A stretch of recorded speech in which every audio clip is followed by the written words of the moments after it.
It's Jerry Shoenle, Schoenle, and I'm the Chief of Police here at the University of Buffalo. And the reason we're all here this evening, it's a very happy ending for us. At approximately 4:05 p.m. this evening, we received a call vicinity of the Lockwood Library of a possible man with a gun. Very concerning call. I happened to be right in dispatch shortly after that happened. My officers immediately responded to the scene of the Lockwood Library. And we have some video cameras on this campus, and we were able to zoom in on those video cameras and see a person in a very grainy video that you could certainly not identify that was carrying something that sort of fit the description, so that elevated our concerns a little bit. So that was very concerning to us. So myself, I immediately responded to the scene as well of the library. We had our officers from our South Campus. They also responded to assist us, so we had enough officers to do a search. We started in with our emergency protocol for calling officers in, and we had, in a short period of time, we had 20 of our officers that responded. At approximately 4:40, a text alert message went out alerting all of our community that has text messaging to stay out of the university library, that it was being searched and evacuated. We also had, I had a phone call from the Commissioner of Buffalo Police, Danny Dorenda, who called me, offered his assistance. They assisted with patrolling our South Campus while we were in the search, and the Amherst Police came and assisted us with our search of the library. So as you know, our library, it's a huge library, several floors, nooks and crannies. We actually searched it at least 4 times. We first searched it, our officers did a cursory search of the library. Then the Amherst Police arrived, and we did a more thorough search looking for an individual fitting the description that we have now, which is a white male, early 20s, short brown hair, not a brush cut, 5'6" or taller, light facial hair, carrying what appeared to be a rifle under a navy pea coat. And that's the description we have. Subsequently, we brought our witness back to Bissell Hall to look at the video, and again, it's grainy video. He said he couldn't say for sure, but he did not believe that was the person involved. And now this is after an hour or so into our investigation, when we were searching the library and evacuating it. So the really good part of this whole story is that we had a great test of our emergency system. We have memorandums of understanding with all the surrounding agencies. The Amherst Police responded and were super in assisting us with evacuating and searching our library. Buffalo Police were great in covering our South Campus. Our emergency recall plan worked perfectly. When our officers got the text message, some called that we hadn't even called in yet, and we had 20 officers come in off duty to assist us in searching the library. The really good news for us is we don't have a bad story to tell here.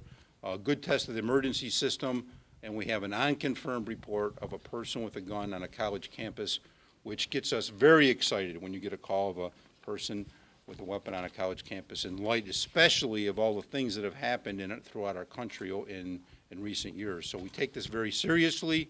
We feel it was appropriate response, and we're happy that it turned out the way it did. You mentioned you had a witness. Was there someone in the library that actually witnessed someone with a gun? There was a witness that saw what he thought was a weapon, and so we are not able to confirm that, and at this point we feel that there is clearly no weapon, no person in our library. There was a student in the library who saw this on the outside of the library. Is that what sent you to look to the video? Correct. We have video cameras. We had people in dispatch. We actually just finished a planning meeting, and one of our lieutenants brought up video footage that looked possibly like a person. Could have been a weapon underneath a coat. Could have been a piece of. Could have been one of these tripods for a camera. We couldn't say for sure. So just so I put this together correctly, was a student perhaps? Yes. And they saw someone outside the library with what appeared to be a gun. They contacted the police? That's correct. And you went to the video? You guys, That's correct. We went to the video, and we immediately saw someone. The timeline was pretty close. We saw someone walking into the library that was right in that location where the suspect said that there was a person they thought had a weapon. But you can't confirm it was actually a gun. That's correct. We who cannot. made the call to then proceed with an evacuation, sending out the text and the email? I did, yes.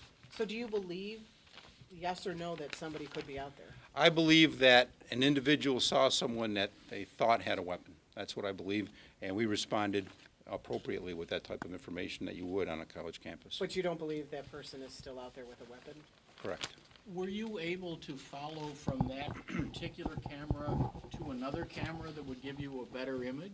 No, we were not. We have other cameras that we're going to check in the library that footage will be maintained. And that investigation will continue by our investigators, but immediately, no, we were not. Can you rule out, based on what you saw on that camera, that it was not a gun? No, we cannot. That's why we responded the way we did. So you had the witness who saw one. It's possible this was a gun, but probably not, in your assessment. It's really hard to guess. All I can say is I believe this person thought they saw a weapon. And we've had cases like this on campus over the years.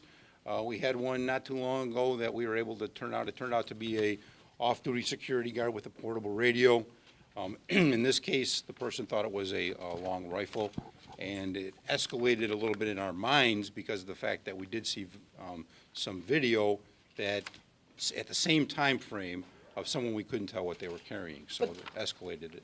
The person the witness thought they saw, and the person you identified on the video were not one and the same person. The person our witness cannot say for sure. They cannot positively say, the individual you have on video was the person I saw. They cannot tell us that. There's video that was on Twitter and YouTube. It appears to be the inside of Lockwood Library and Right. perhaps University Police clearing a room. Can you verify the authenticity of that video? I heard about How it. did I can't I can comment. play it for you if you'd like Yeah, to I see it can't afterwards. comment on that. I've heard about it. It's something we'll look into later. How would that have been released exactly? Again, I can't comment because I don't know. So what do you say to students? They're gonna be nervous coming, some of Well, them, I'm gonna we, guess. we say, we can tell them exactly what we did tell them in this message. A message went out to them today, not too long ago, telling them exactly what we just told you, that we had a report of a person with a weapon. That's an unconfirmed report. We could not verify that. We took every precaution that we possibly could take. We asked the students in the residence hall for a short period of time to stay in the residence hall while we were conducting the search in the library. We used the abundance of caution. Senior administration decided that it would be in the best interest of the university to cancel classes tonight because there was a lot of concern on campus. Again, we take these things very seriously on our college campuses. Our students are first. That's our motto. It's student affairs, and we feel we reacted properly. What is I your was- follow-up I was- procedure now going forward, since you haven't been able to completely rule out that there might have been a gun on Right. on Well, like in campus? any case, we do follow-up investigation. We're going to have pretty much a double shift of officers working this evening. We're going to do extra patrols to make everyone in our community feel extra safe as much as we can.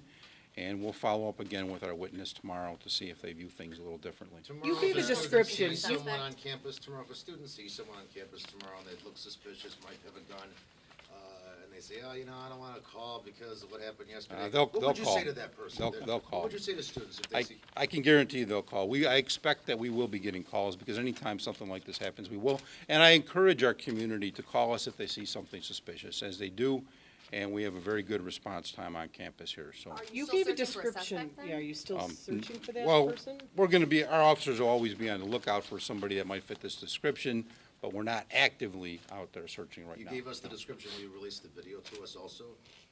Well, we don't have video that we can release that would show you anything yet. Our investigation is continuing. So at this time, I don't have any video to show you that would really be of any interest to you. You kept talking about the students. I was standing in front of the library the whole time. Hundreds of students passed by. They didn't know what was going on. They were questioning it. It seemed like only a few students got the text message, people who signed up to receive it. There were students next to the library, like right by the door. Was this a safety issue? I mean, No, I don't students were think walking there was past- any, I don't think there was safety issues. We had a great police presence there. We had the area cleared as when we needed to. And you do bring up a good point on text messaging. It's only as good as the people that sign up for it. But we also send out an email message as well. And so we do pretty much whatever we can to notify our campus community. Some Sir, students talk told to us that the somebody. emails, they didn't receive the emails until like an hour after the event. Is that system were- up to par for? It was posted on our website shortly afterwards. Again, within 40 minutes, we sent out a text message. And at no time during this entire incident was there any threat to anyone, as far as I can determine, because this is not we cannot verify that we had a person with a weapon, so it's unconfirmed at this point. So we're talking about a possible person with a possible weapon on a college campus.